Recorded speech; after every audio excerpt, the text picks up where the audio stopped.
সাহেব, আমি 1992 সনে এসএসসি পরীক্ষার জন্য প্রস্তুতি নিচ্ছিলাম। তখন রাত 12টার সময় 12টা পর্যন্ত পড়তাম। আমার আব্বা থাকতো বাইরে, বাজারও আমি দরজা খুলেই রাখতাম। তখন দেখি আকাশে চাঁদে এবং গড়ে একটা ছায়া পড়ছে। তখন চাঁদনি রাত ছিল, তো ছায়া লক্ষ্য করে চাই দেখি আকাশে তাদের সামনে একজন মানুষ বসা। মানুষ হলে সাদা পোশাক বসা, কোকড়ানো চুল, বাদামি রঙের, আর চ্যাপটা গোল নয়, আমার সুন্দর একটা মানুষ বসা। এটা আমি কি দেখি? জাগ্রত অবস্থায় না স্বপ্নে? জাগ্রত অবস্থায় আমি পড়তেছি তখন। হম হম। জিন জিন জিন দেখেছেন? কোন মুসলিম জিন দেখেছেন? কোনো যায় আচ্ছা, আসে না। মুসলিম জিন ভালো জিন, ভালো, ক্ষতি না করলে হলো। ভালো জিনও আছে, নেক জিন আছে, আমাদের চাইতে ভালো মানুষ, ভালো জিন আছে। জি, জান্নাতিও আছে, জাহান্নামীও আছে। যে আমাদের ভারতে এখন ট্রেনের সমস্যাটা, মানে আমাদের দিকে চেন্নাই কেরালা কিংবা হয়তো অন্য বিভিন্ন জায়গায় তো সব আসা যাওয়া করে সব ট্রেনে। এখন এমন পরিস্থিতি হয়েছে ট্রেনের, হ্যাঁ, তো যারা অনলাইনে টিকিট কাটে, তো বেআইনি ভাবে টিকিট কাটে তারা, তো এখন মানে পরিস্থিতি এমনটাই হয়েছে যে তারা আগে থেকে টিকিট তুলে রাখে 800 টাকার টিকিট হয়তো তারা এখন 800 টাকার টিকিট 1500 টাকা, 3000 টাকা, 4000 টাকা করে বিক্রি করছে। কারণ মানে হয়তো রেল লাইনে হয়তো কাজ হচ্ছে, তার জন্য টিকিট পাচ্ছে না বলে এখন অত টাকা দিয়ে মানে এটা আসছে সব।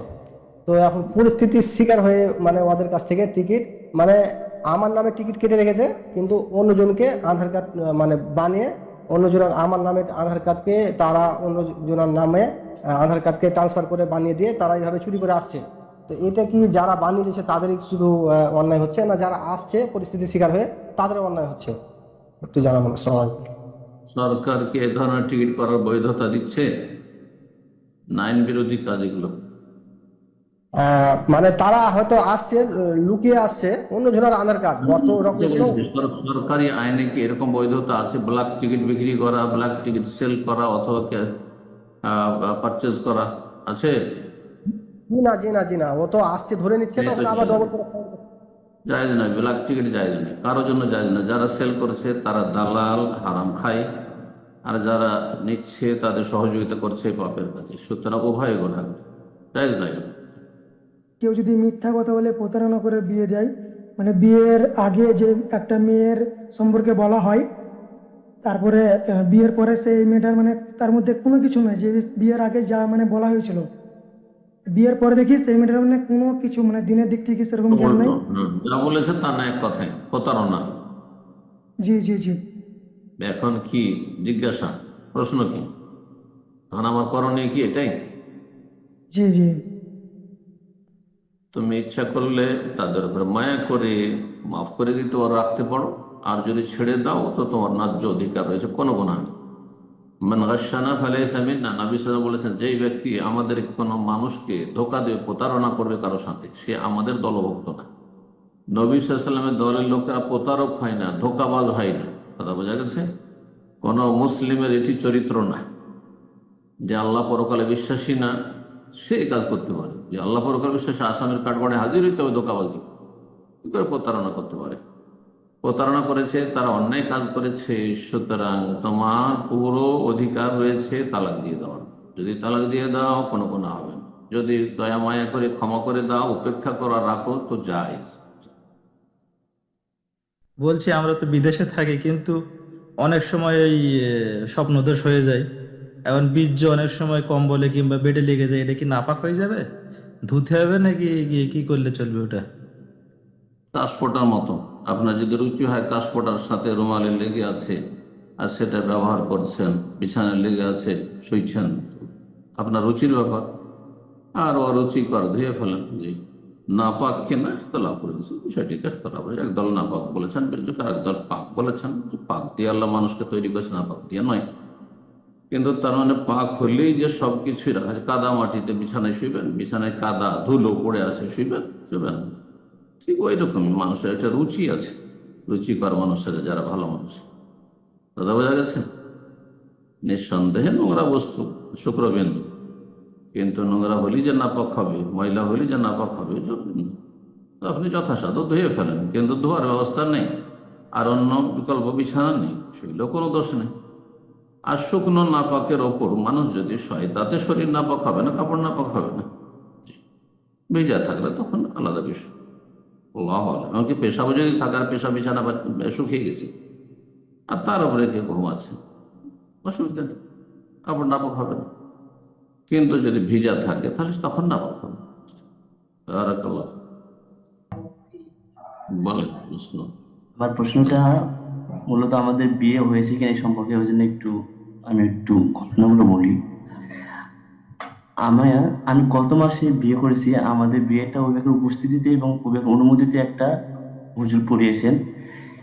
মেয়েটা মুসলিম ঘরের, কিন্তু বিয়ের পরে আমি তাকে একদিন তাকে কালেমা শাহাদাত বলতে বলি, কিন্তু সে কালেমা শাহাদাত বলতে পারে না, এবং সে কালেমা শাহাদাত নাকি কখনো শোনেও নি। এবং সে কালেমা তৈবা লা ইলাহা ইল্লাল্লাহু মুহাম্মাদুর রাসূলুল্লাহ এটা বলতে পারে, এবং এর অর্থ বলে, আমি সাক্ষ্য দিচ্ছি যে আল্লাহ ব্যতীত কোনো মাবুদ নেই, মুহাম্মদ আল্লাহর রাসূল। তাকে আল্লাহ সম্পর্কে বলতে বললে সে বলে, আল্লাহ এক ও অদ্বিতীয়, তার কোনো শরীক নেই, তার কোনো তুলনা নেই। বিয়ের আগে আমাকে এগুলো জানানো হয়নি। তখন আমার প্রশ্ন হচ্ছে, এই মেয়েটা কি মুসলিম? আমাদের বিয়ে কি হয়েছে? আমাদের করণীয় কি? মুসলিম পরিবারের মেয়ে, জি। তার অভিভাবক ছিল, মেয়ের বাবা ছিল। মেয়ের মেয়ের বাবাটা মারা গিয়েছিল, কিন্তু মেয়ের চাচা ছিল, এবং চাচাটা উপস্থিত ছিল, এবং মেয়ের চাচার অনুমতিতে একজন হুজুর মেয়ের ভাই বিয়েটা করেছে। ভাই নেই? মেয়ের ভাই না, নেই মেয়ের আপন ভাই? হচ্ছে মেয়ের হ্যাঁ, আপন আপন সৎ ভাই আছে, কিন্তু মেয়ের সৎ ভাই আছে। মেয়ের হচ্ছে দুইটা মা, মানে মেয়ের বাবার দুইটা স্ত্রী, তার সৎ ভাই আছে, কিন্তু সে ওখানে পরে উপস্থিত ছিল না বিয়ের সময়, ওই জন্য মেয়ের আপন ভাই চাচা। ছিল না? জি। আপন ভাই নেই? না না, আপন ভাই ছোট, আচ্ছা, কেবল আপন 5 বছর। চাচা, আপন চাচা না সৎ চাচা? আপন চাচা। চাচাই বিয়ের অনুমতি দিয়েছে? জি জি, উনি উপস্থিত থেকে এবং ওনার অনুমতি নিয়ে একজন হুজুর বিয়েটা আমাদেরকে পড়িয়েছে। জন্মসূত্রে মুসলিম, আর মুসলিম দেখে মুসলিম পরিবার থেকে বিয়ে করেছেন। যদি তার মধ্যে এরকম মৌলিক বিষয় ত্রুটি থাকে তখন শেখান, আর সে যদি সেগুলি মেনে নিয়ে সে ইসলাম মোতাবেক চলে তখন তো ঠিক আছে। আর যদি সে না চলে, ইসলাম না শিখে, ইসলাম শেখা তার জন্য ফরজ এই ক্ষেত্রে, আর সালাত পড়তে না জানে আর না শিখে সালাত না পড়ে, তাহলে তাকে নিয়ে সংসার করা যায় না। আল্লাহু আ'লাম।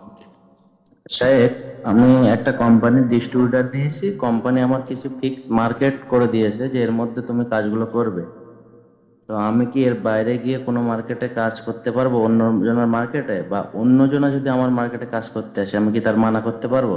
এটা আমাদের ইসলাম শরিয়ত কি বলছে এখানে? ডিউটির বাইরে করতে হবে। যে যে কয় ঘন্টা আপনার ডিউটি, যার উপর আপনি বেতন নিচ্ছেন কোম্পানির পক্ষ থেকে, তার মধ্যে আপনি কাজ করতে পারবেন না। না সাহেব, আমি কোম্পানি বেতন না, আমি কোম্পানি ডিস্ট্রিবিউটার নিয়েছি, আমি ব্যবসা করি। মানে একটা মালে যে আমি মার্কেটিং করার জন্য, মানে আমার একটা মার্কেট ফিক্স করে দিয়েছে, এর মধ্যে তুমি মালগুলো সেল করবে। তো আপনি তো ওর উপরে কিছু পারিশ্রমিক নিচ্ছেন, কি নিচ্ছেন? কমিশন? না, আমার ব্যবসা, আমার মাল কিনছে, আমি মাল যেমন বিক্রি করতে পারি। নিজের ব্যবসা, নিজের ব্যবসা হুম। না ওই কোম্পানির মাল সামান আপনি মার্কেটিং করছেন, এটাই তো? হ্যাঁ সাহেব, ধরুন তা, কিন্তু মানে এখতিয়ার আমার উপরে, মানে আমি কত লাভ করব না করব, কি করব না করব, কিন্তু মার্কেটটা কোম্পানি একটা ফিক্স করে দেয় যে তুমি এই এই এরিয়ার মধ্যে কাজ করবে, বা অন্য এরিয়ায় অন্য ডিস্ট্রিবিউটার কাজ করবে। ডিস্ট্রিবিউটর একাধিক কোম্পানি ডিস্ট্রিবিউটর হইতে পারে, শরীয়তের দৃষ্টিতে বাধা নেই। হুম। কোম্পানি, তাতেই যে সীমিত থাকতে হবে যে আমি একটা কোম্পানি নিয়েছি অন্য কোম্পানি করতে হবে। তবে যদি তাদের সাথে চুক্তি থাকে এরকম যে আমাদের কোম্পানির আপনি যদি মার্কেটিং করে তো অন্য কারো করতে পারবেন, তাহলে সেটা আল মুসলিম আলা শুরুতে, মুসলিম যা শর্ত করবে কারোর সাথে সে শর্ত মোতাবেক তাকে চলতে হবে। আল্লাহু আ'লাম। বলছি, কেউ যদি বোঝানোর জন্য বলে যে বোঝার জন্য যে এভাবে স্ত্রী তালাক দিলে তালাক হয়, তাহলে কি তার স্ত্রী তালাক হবে? না না, হবে না। কুফরি কথা বললে কুফরি হয় না, তালাকের কথা বললে তালাক হয় না, যতক্ষণ তালাক না দিবে, হ্যাঁ, ইচ্ছা করে অন্তর সংকল্প সাথে যে আমি তালাক দিলাম, সে স্ত্রীকে শোনাক আর নাই শোনা, কারো ঘটনা বর্ণনা করছে অমুক অমুকের তালাক দিল, হ্যাঁ, তাতে তালাক হয় না। জি। হযরত ওমর রাদিয়াল্লাহু তাআলা আনহুকে ওনার কি এমন আমল ছিল যে ওনাকে দেখে শয়তান পালাতো, এবং আমাকে আপনি এমন কিছু আমল দোয়ার কথা বলে দেন যা আমি শিরক মুক্ত ঈমান নিয়ে আল্লাহর সামনে দাঁড়াতে পারি। সবচেয়ে ভালো আমল ছিল ঈমান এবং তাকওয়া। জি, ঈমান এবং তাকওয়া। যার যত ঈমান শক্তিশালী হবে এবং আল্লাহ ভীরুতা শক্তিশালী হবে, তাকে শয়তান তত বেশি ভয় করবে। জি, আল্লাহু আকবার। আমার প্রশ্ন হচ্ছে, আশুরার যে সিয়াম, এই সিয়ামের সাথে একই দিনে আমাদের ফরজ যে সিয়াম সেটা কাজা থাকলে একই দিনে দুইটা সিয়াম কি নিয়ত করা যাবে? ফরজের নিয়ত করবেন, একসাথে দুটো নিয়ত হয়নি। ওই দিনে ফরজ আদায় করতে পারেন। এখন অতিরিক্ত নফলের নেকি পাবেন কিনা আল্লাহু আলাম। আজকালকার সুবিধাবাদী কিছু মুফতি আছে আর সুবিধাবাদী মুসলিম আছে, এক অল্প আমল করে বহু গুণ পেতে চায়। কথা বোঝা গেছে? কথা বোঝা গেছে না? অলস মুফতি, অলস যেমন মুফতি ওই রকমই হয়েছে সমাজের, যেমন হয়েছে মোস্তাফতি জনগণ। সুবিধাবাদী আরাফার দিনে ফরজ আদায় করবো, আরাফার 2 বছর গুনাহ মাফ হবে। মহরমের দিনে আশুরার দিনে আমি ফরজ আদায় করবো, আর তারপরে ফরজের নিয়ত যেটি বড় ইবাদত সেটি নিয়ত করতে হবে। বাকি পাবেন না পাবেন আল্লাহু আলাম, এমন কোন কোরআন হাদিসে দলিল নেই। আমাদের মসজিদে আমরা নামাজ পড়তে যাই, তো আমাদের ইমামের অনুপস্থিতিতে কাউকে না কাউকে সালাত পড়াতে হয়। তো আমি সাধারণত থাকলে আমাকেই সালাত পড়াতে দেয়, কারণ আজ থেকে 7-8 বছর আগে এরকমই হতো। আমি যেতাম, আমাকে পড়াতে বলতো। তো আমি রিয়া ব্যাপারটা জানতে পারি, তারপর থেকে ইদানিং আমি যখন রিয়া ব্যাপারটা জানতে পারি, যখন আমাকে ইমামতি করতে বলে, এটা ভয় পাই যে বিষয়টা এর মধ্যে রিয়া চলে আসবে আবার। তো তার জন্য আমি কি করি যে আপনার এমন সময় দেখে যাই যেন অন্য কেউ পড়াতে লাগে, আপনার হয়তো শুরু করে দেয়, বা কোনো দিন বাইরে দাঁড়িয়ে থাকি, লুকিয়ে থাকি অ্যাকচুয়ালি, কারণ আমাকে দেখতে না পাই।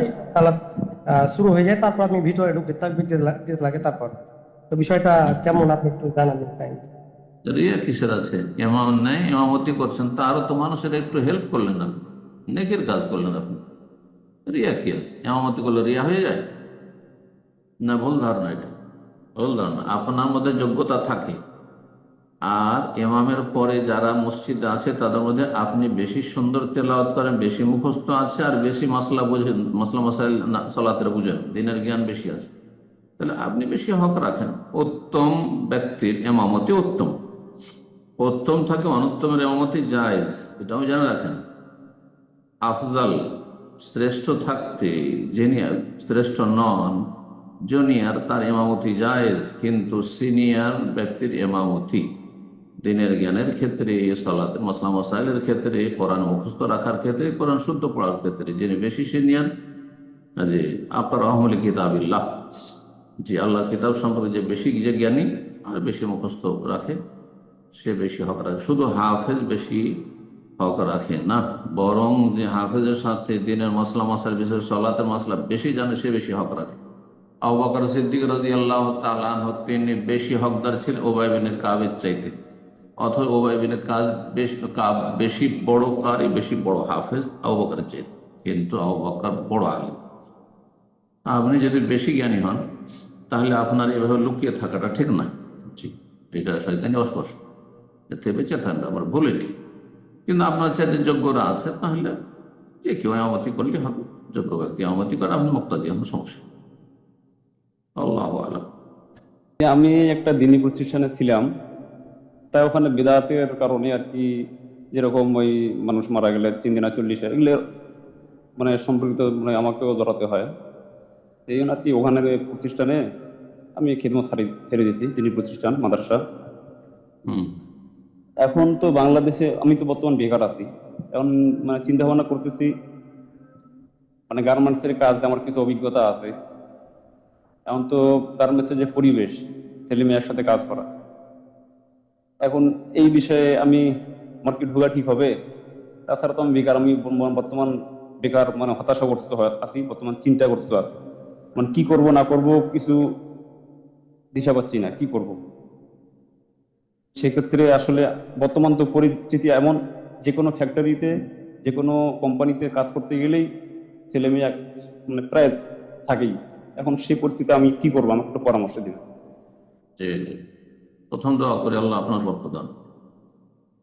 আপনি শিরক বিদআত থেকে বাঁচার জন্য আপনি সেখান থেকে বহিষ্কৃত হয়েছেন অথবা বেরিয়ে এসছেন, এটি বরকতের কারণ। ইনশাআল্লাহ ইনশাআল্লাহ বরকতের মাধ্যম হবে। আল্লাহ হয়তো পরীক্ষা করছেন। আল্লাহ পরীক্ষা করেন, কখনো কখনো রিস্ক আসতে বিলম্ব হয় তাতে, কিন্তু আল্লাহ অসহায় নেক বান্দাদেরকে ছেড়ে দেন। আল্লাহর কাছে বেশি বেশি দোয়া করুন। আমরা দোয়া করি আল্লাহ আপনার রিজিকে বরকত দান করেন, রিজিকের রাস্তাকে আল্লাহ প্রশস্ত করেন। আপনার মতো যেসব মুসলিম ভাই বোনেরা রয়েছেন অসহায় অভাবী, তাদের সার্বিক অভাব দূর করুন এবং সার্বিক দিক থেকে আল্লাহ রাব্বুল আলামিন সাহায্য করুন, হেফাজত করুন, ভালো ব্যবস্থা করুন, উত্তম বিকল্প দান করুন। বাকি থাকলো যে আপনি যেহেতু কাজ জানছেন টেলারিং, সুতরাং এটা আপনি যদি নিজে একাই করেন আপনার নিজের ঘরে, তো সেটা একটা রিজিকের পথ। কাজ জানা মানুষ তো বেকার থাকার কথা নয়। আর একটি কথা মনে রাখেন, যারাই বলে যে এখানে সৌদি আরবে এসেছি বেকার আছি, আমি বললাম না, মুসলিম জীবনটা বেকার না। যখন আমরা দুনিয়ার কাজ নাই, অবসর হয়েছি, ফাইজা ফারাগতা ফানসাব, আল্লাহ বলছেন যখন দুনিয়ার কাজ থেকে অবসর হয়ে গেছো, কাজ কাম নাই দুনিয়ার, তো কঠোর পরিশ্রম করে আল্লাহর ইবাদত বন্দেগীতে। এটার সুযোগ যে আপনি তাড়াতাড়ি শুয়ে যাবেন, তাহাজ্জুদ পড়বেন দীর্ঘ সময়, সালাতুদ দুহা পড়বেন দীর্ঘ সময়, আল্লাহর কাছে লম্বা লম্বা সময় ধরে দোয়া করবেন, জিকির আজকার করবেন, আর তারপরে দিনের জ্ঞান অর্জন করবেন। আলেম ওলামাদের যেসব দর্স হয়, ক্লাস হয়, সেগুলিতে আপনি অ্যাটেন্ড করবেন। তো ভালো সুযোগ, জান্নাতে যাওয়ার কাজ করে সেটা বেশি ভালো আপনার জন্য। এই জন্য মুমিন মুসলিম কখনো বেকার সমস্যায় ভোগে না। কোন ইমানদার মানুষ এ কথা বলবে যে আমি এখন বেকার আছি, কথাটি ভুল। কিন্তু আকীদাগত দিক থেকে আপত্তিকর, আমি বেকার না। কাফের জীবন বেকার, পাপিস্টের জীবন বেকার, বেদিনদের জীবন বেকার, বেনামাজিদের জীবন বেকার। আমাদের জীবন বেকার নেই। কখন বসে থাকলো, না খেয়ে থাকলেও বেকার না, পয়সা না থাকলেও বেকার না, কাজ না থাকলেও বেকার না। আমি ইবাদতবন্দি করছি রবের। আশা করি এই কথা যেন আমরা একটু মনে রাখি। আমি প্রত্যেক ভাই বোনকে বলছি যারা আমার সাথে আছেন আজকে, কখনো নিজেকে বলবেন না আমি তো বেকার না। আলহামদুলিল্লাহ, মুমিন মুসলিম কখনো বেকার না, সবসময় বাকার, সবসময় কাজে নিয়োজিত আছে। কোরআনিকে আম্মা পড়া আলামনা শাহলাকা সদরাক, এই আয়াতি শোনার ফাইদা ফারাগতা ফানসাব, কঠোর কঠোর পরিশ্রম করো আখিরাতের কাজ। যেখানে যে সুযোগ পাচ্ছ নেকি করার, দুনিয়ার কাজ থেকে অবশ্যই আখিরাতের কাজ করো। ওয়াইলা রব্বিকা ফারগাব, এবং রবের দিকে এগিয়ে চলো, আর এগিয়ে চলো, আর উদ্গ্রীব হও। আল্লাহ বুঝার আমল করা তৌফিক দান। এটি হচ্ছে কোরআনে কারিমের জীবন। নবী সাল্লাল্লাহু আলাইহি ওয়াসাল্লামের জীবনটি ছিল কানা খুলুকাল কোরআন, কোরআনে কারিমের বাস্তবায়ন। এগুলো বাস্তবায়ন করতে হবে আমাদেরকে। আর তারপরে আপনি নিজেই কাজ করা শুরু করেন একা একা। যদি নয় যে গার্মেন্টসে গিয়ে কাজ করতে হয়, কারো আন্ডারে বেতনভুক্ত হইতে হবে। আশা করি সেখানে আল্লাহ রিজিকের ব্যবস্থা করবে। অনেক টেলাররা আছেন নিজের টেলারিং খুলে নিজে ভালো রোজগার করছেন, এটাও রাস্তা। এগুলো তো নিজেই বুঝতে পারবেন বেশি আপনি, যে কোনখানে কি হবে না। একান্ত যদি না পান, গার্মেন্টসে চাকরি নিতে হয়, তাহলে গার্মেন্টস মালিককে বলেন, মুসলিম যেহেতু মালিক, তারা অন্তত আল্লাহকে ভয় করে। অনেকে আছে, ভালো মানুষও আছে তাদের। তো বলবেন যে আমার ভাই আমাকে আমার একটা জায়গায় কাজ দেন যেখানে মহিলাদের সমাগম কম, মহিলারা যেখানে কাজ করে ওখান থেকে এক সাইডে আমার কাজ দেন, এমন জায়গায় কাজ দেন যে আমার সামনে মহিলারা কম আসে বা না আসে। আর তারপরে যদি কখনো চলে আসে, তো আল্লাহ বলছেন কুল্লিল মুমিনিনা ইয়াগুযু মিন আবসারিহিম, আপনি দৃষ্টি নত রাখেন। সামনে আমার মহিলা চলে আসে রাস্তাঘাটে, এখানেও মহিলা আছে, তো আমি কি করবো, দেখতে থাকবো? আমি চোখ নিচে রাখবো? প্রতিকূল অবস্থায় আজকাল জীবনযাপন করতে হচ্ছে, চলাফেরা করতে হচ্ছে। আমার করণীয় হচ্ছে আমার দৃষ্টিকে নত রাখা। আমি এদিক সেদিক তাকাবো না, জায়েজ কিছু দেখবো না।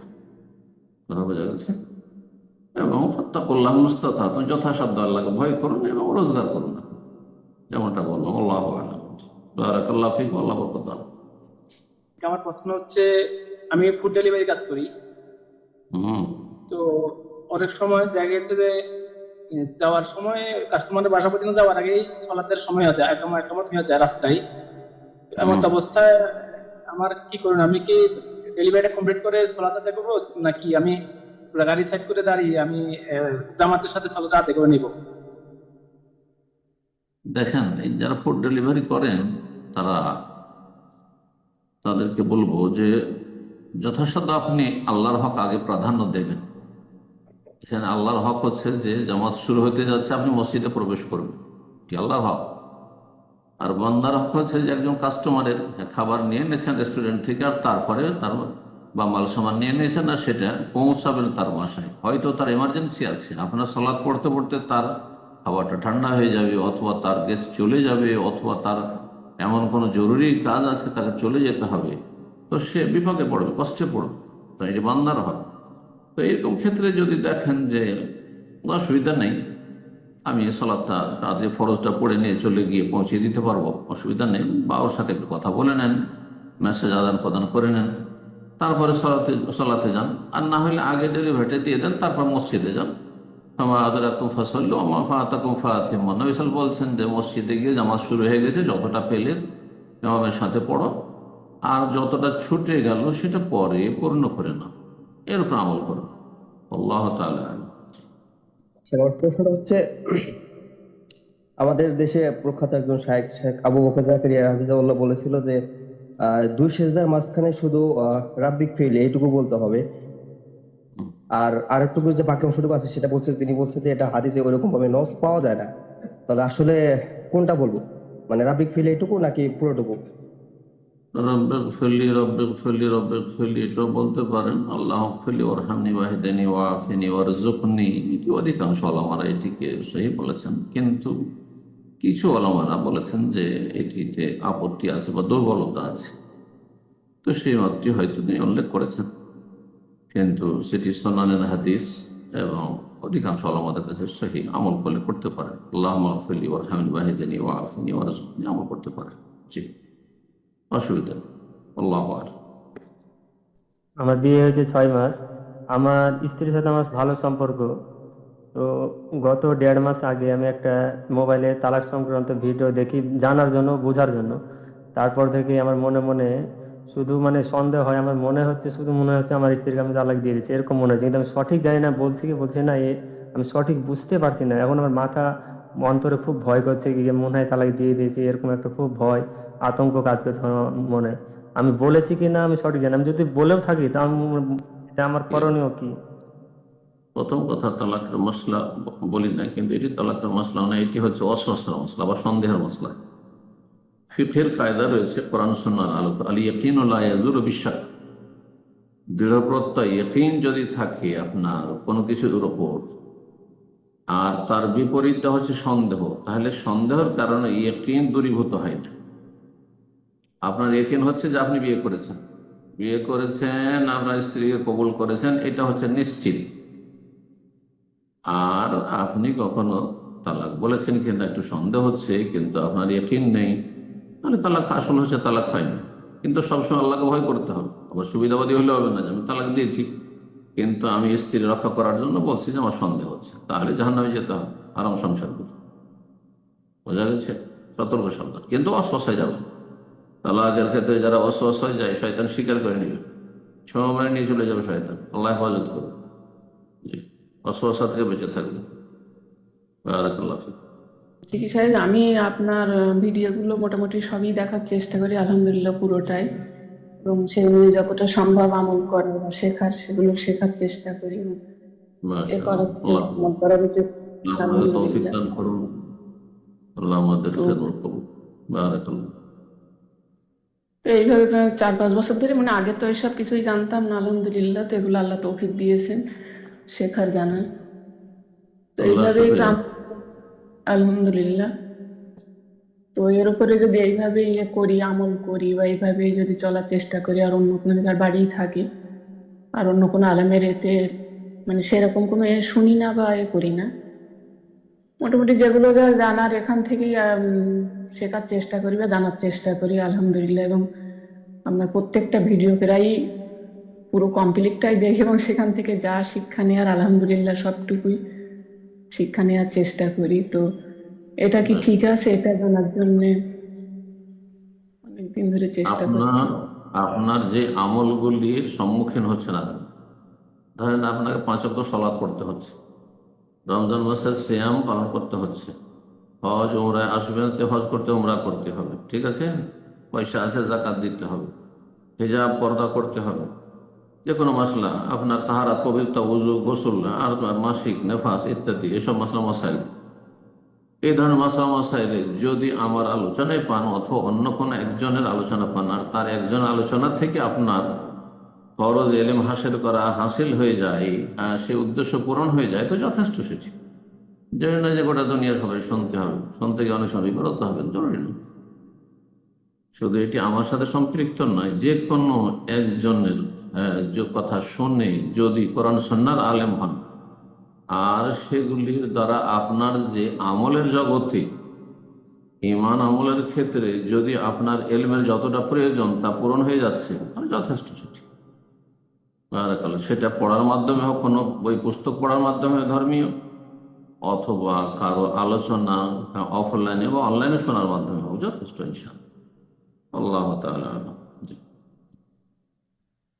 আমার প্রশ্নটা হলো, আমার নাম হলো আব্দুল্লাহ আহমেদ। এই নামটা যে আহমেদ লাস্টে, এই নামটা কি ইসলামী শরীয়তে আছে কিনা? আহমেদ না আহমাদ, কোনটা হবে আর কি, সেটা জানতে চাচ্ছি।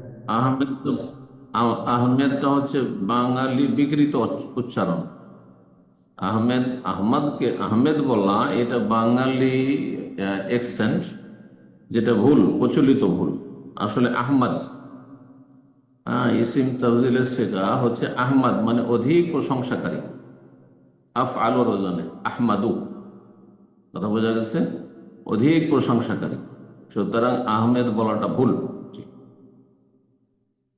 প্রশ্ন আছে যে আমাদের এখানে মাখনা এবং যে মাখনার ব্যবসা আছে, এই মাখনার ব্যবসা নিয়ে অনেক সব প্রতারণা করে আর জাকাত দেয় না। তো এর সম্পর্কে কিছু যদি বলতেন।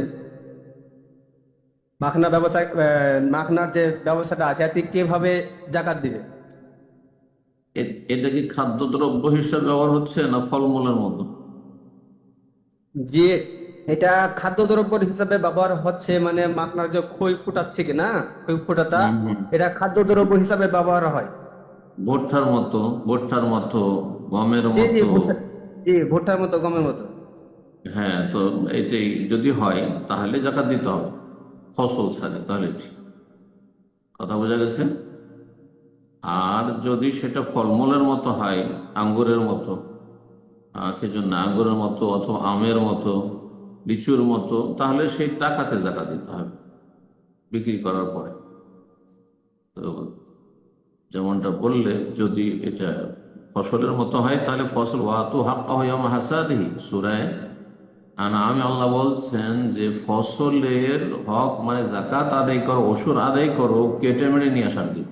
তো যেদিন কেটে মেরে নিয়ে আসবে খোলানে, সেই দিনেই সেটা ঘরে উঠাবার আগে সেচ, যদি সেচ করা ফসল হয় তাহলে 20 মণে এক, বিনা সেচে সেটা উৎপন্ন যদি হয় তাহলে 10 মণে এক দিয়ে দিবে, আর বাকিটা উঠাবে ঘরে। বারাকাল্লাহ। মন্ট্রিয়ালে আমাদের এখানে আবার এখন নতুন একটা করছে যে আপনার বাহিরে সালাত আদায় করা যাবে না। তা আমরা সামারে তো একটু ওই যে পিকনিক করি, একটু পার্কে যাই করি, সেক্ষেত্রে কি আমরা নামাজটাকে গাড়িতে বসে পড়তে পারবো? তো আপনারা যেখানে পিকনিক করছেন, খাওয়া দাওয়া করছেন, সেখানে নামাজ পড়লে কি অসুবিধা আছে? হ্যাঁ, আগে যেমন ওপেন পড়তে পারতাম জানামাজ বিছে আপনি এক কর্নারে, এখন ওটা নিষিদ্ধ করে দিছে। আল্লাহ হেফাজত করুন, মুসলিম ভাই বোনদের আল্লাহ হেফাজত করুন। আল্লাহ রাব্বুল আলামিন মুসলিমদেরকে শক্তিশালী করুন। আল্লাহ সীমা লঙ্ঘনকারীদেরকে, অন্যায়কারীদেরকে আল্লাহ রাব্বুল আলামিন প্রতিহত করুন। তো যাই হোক, আইন মেনে চলতে হবে, জুলম অত্যাচার হলেও আইন মেনে চলতে হবে। জি, সুতরাং আপনি সেই ক্ষেত্রে গাড়িতে বসে সালাত করতে পারবেন। আর যদি জমা করা সম্ভব হয় তাহলে বাড়িতে জমা করবেন। জমা বাড়িতেও চলে, কিন্তু কসর চলে না। কসরে যেন শুধু সফর, বাকি জমা বিভিন্ন জরুরি ক্ষেত্রগুলিতে জমা করা চলে। যদি দেখেন যে আমি এই জোহর পড়ে যাচ্ছি আর আসরে ফিরতে পারবো না, মাগরিব হয়ে যাবে, আর সেখানে বাইরে সালাত পড়া নিষিদ্ধ, তাহলে জোহরের সাথে জমা করে নেন বাড়িতে, বা জোহর আসর মাঝামাঝিতে জমা করেন, জমা বাইরে সালাতেন করে। এভাবে মাগরিবকে এশার সাথে, মাগরিবের সাথে বাইরে ছিলেন, পড়তে পারলেন না, আউয়াল ওয়াক্তে পড়া জরুরি নয়, সেটা এশার সময় বাসায় এসে পড়ে নিলে 2 ওয়াক্ত জমা করে নিলে জায়েজ, ইনশাআল্লাহ আপনাদের জন্য জায়েজ। হ্যাঁ, কিন্তু যারা আমরা যে কোনো জায়গায় মসজিদ পাচ্ছি যেমন সৌদি আরবে, তাহলে আমাদের জন্য এইভাবে বাড়িতে বসে বসে জমা করা যায় না। বারাকাল্লাহ। আল্লাহ সহজ করুন। এই জন্য মুসলিম পরিবেশে মুসলিম দেশে থাকাকে প্রাধান্য দিন। আল্লাহ তৌফিক দান, আল্লাহ হেফাজত। আর সংসারী মানে বিয়ে শাদী অল্প বয়সে হয়েছিল, কিন্তু তখন থেকেই মানে আমার ফ্যামিলি হচ্ছে মা বাপের ফ্যামিলি হচ্ছে বড় লোক, আর আমাদের চাষিবাসী এমনি ছোট গ্রামেই বিয়ে দিয়েছে, কিন্তু আমি সবকিছু মানিয়ে নিয়ে চলার চেষ্টা করছি। কিন্তু একটাই ছেলে আর 3টে ননদ, কিন্তু সবাইকে মানিয়ে নিয়ে এখন বয়স বিয়ে হয়ে গেল 27 বছর। এখন কি হচ্ছে মানে সবাইকে মানিয়ে নিয়ে চলতে চাইছি, কিন্তু সেই পরিবারে শাশুড়ি কখনোই আমাকে মেনে নিচ্ছে না। সবসময় স্বামী স্ত্রীর ঝগড়াও লাগাচ্ছে। এখন শ্বশুর মরে গেছে, আমি তাকে একা ভেবে সবকিছুই সম্মান দিতে চাইছি আর করছি, কিন্তু সবসময় আমাকে চোর অপবাদ দিচ্ছে সবসময়, মানে কিছু সবকিছুই মানে জুলুম করছে। আর স্বামী স্ত্রীর মধ্যেও ঝগড়া লাগাচ্ছে, সবসময় ননদ দিকে ভালোবাসে, সবাইকে ভালোবাসতে চায়, কিন্তু সবসময় ঝগড়া হচ্ছে বলে আমি চাইছি। আমার প্রশ্নটা হচ্ছে, আমি শাশুড়ির সাথে কথা বন্ধ রেখেছি, খাওয়া দাওয়া দিচ্ছি, রান্না করছি, স্বামীকে বলছি তুমি দিয়ে এসো, আমি সামনে যাবো না। সে আমাকে ঝগড়া হলেই বলছে ওর হাতে খাবো না বলে রাগ করে বেটির ঘর চলে যাচ্ছে, কিন্তু আবার খারাপ খারাপ কথাবার্তাও বলছে, সব মিছে কথা বলছে। আমি আপনারই ওয়াজ শুনি শুনে অনেক হিদায়াত হয়েছে, এমনি আল্লাহকে ভয় করেই চলি, পর্দার মধ্যেই চলতে চাই, সবকিছু মেনেই চলি, মিছে কথা কখনোই বলি না, কিন্তু মানে ঝগড়া অশান্তিও চাই না। আমাকে সবসময় খারাপ মিছে কথা অপবাদ দিতে মানে সংসারে অনেক অশান্তি ভোগ করায়। আমি টেনশনে মানে মাঝে মাঝে মনে হয় আমি সুসাইড করবো। প্রশ্নটা হচ্ছে, আমি শাশুড়ির সাথে যে কথাবার্তা শাশুড়ির সাথে যে কথাবার্তা বলি না, সেটাই আমার গুনাহ হচ্ছে নাকি? আমি আমার কথাবার্তা বলি না, কিন্তু খাওয়া দাওয়া সবকিছু দিচ্ছি। আপনার প্রশ্ন বুঝে নিয়েছি আমি, রিপিট করার কোনো প্রয়োজন নেই। শুধু শাশুড়ি আছে আপনার সাথে, না আপনার স্বামীও সমস্যা করছে? না, স্বামী ওই মাঝে মাঝে ঝগড়া করে, মাঝে মাঝে স্বামী অশান্তি করলে আমি কথাবার্তা বলি না, উল্টো পাল্টা কথাবার্তা বললে পাপ হয়ে যাবে বলে চুপ থাকি, অন্য ঘরে রুমেতে সেট করি, নিজেকে একা রাখি, আল্লাহর সাথে সম্পর্ক এরকম করি, রাগ দেখাই মানে কথা। এত কথা বলেন না, আমি বুঝে নিচ্ছি। একটা কথা বললি না, আপনার শাশুড়ি আপনার অশান্তি করছে, এই তো? স্বামী তেমন অশান্তি করে নাই। তো এই ক্ষেত্রে বলবো, স্বামীর জন্য উচিত হবে তার মাকে কিছু বোঝানো, উপদেশ দেওয়া, বোঝানো, শান্ত করা, যাতে জুলুম অত্যাচার না করে আপনার উপর। আর আপনিও সীমা লঙ্ঘন করবেন না। আপনি যদি বাড়াবাড়ি করেন, আপনি সীমা লঙ্ঘন করেন, আপনার দ্বারা আপনার শাশুড়িকে কষ্ট দেওয়া হয়, তাহলে আপনি গুনাহগার হবেন, কষ্ট দেবেন। যখন বকাবকি করবেন, নীরব থাকবেন। নীরব থাকা খুব ভালো আপনার পলিসি। যখন বেশি কথা বলছে আপনার শাশুড়ি অথবা স্বামী, তখন চুপ হয়ে যান, দেখবেন যে ঠান্ডা হয়ে যাবে কিছুক্ষণ পরে। বোঝা গেছে? আকাশের মেঘের তর্জন গর্জনের মতো। যখন জয়েন্ট ফ্যামিলিতে থাকতে হচ্ছে, যদি আপনার স্বামীর পক্ষে সম্ভব হয়, তাহলে মাকে আর আপনাকে একটু দূরত্বে রাখবে, আর তারপরে মায়ের সেবা যত্ন পাশাপাশি রাখবে, কিন্তু একটু দূরত্বে রাখবে যাতে ঝগড়া না হয়। একতলাতে মা আছে আর একতলাতে ফ্যামিলি আছে, এরকম থাকলে হয়তো ঝগড়া বিবাদ কম হবে, কিন্তু একই জায়গায় পাশাপাশি রুমে থাকলে কলহ বিবাদ বেশি হবে। এই জয়েন্ট ফ্যামিলিতে এই সমস্যাগুলি, এই জন্য জয়েন্ট ফ্যামিলিতে এই সমস্যাগুলি শরীয়তি বড় বিভিন্ন রকমের ক্ষতিকর দিক রয়েছে। আল্লাহ হেফাজত করুন আমাদের। আল্লাহ রাব্বুল আলামিন সমস্যার সমাধান করুন। আপনি সবর করুন, আপনার প্রথম সবর করতে বলবো, আর নীরব থাকতে বলবো। আর আপনি এইরকম জুলুম অত্যাচার বা সীমা লঙ্ঘন করছে আপনার শাশুড়ি, তারপর বাক্সা করে খাওয়াচ্ছেন, এটি প্রশংসনীয়, ভালো কথা।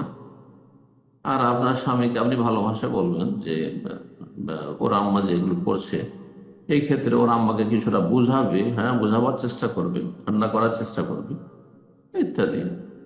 আর হয়তো অল্প কিছুদিন আছে, সবর করেন, ধৈর্য ধারণ করেন আল্লাহর জন্য। আল্লাহ রাব্বুল আলামিন ইন্নামাল উসরি ইউসরা, যেখানেই কঠিন তারপরে আল্লাহ সহজ করবেন ইনশাআল্লাহ। সব সময় এরকম জুলুম থাকে, জালেমের জুলুম যে কোনো স্তরে হোক না কেন, জালেমের জুলুম স্থায়ী, যে কোনো জালেম বেশি দিন থাকেন যদি জুলুম অত্যাচার করে।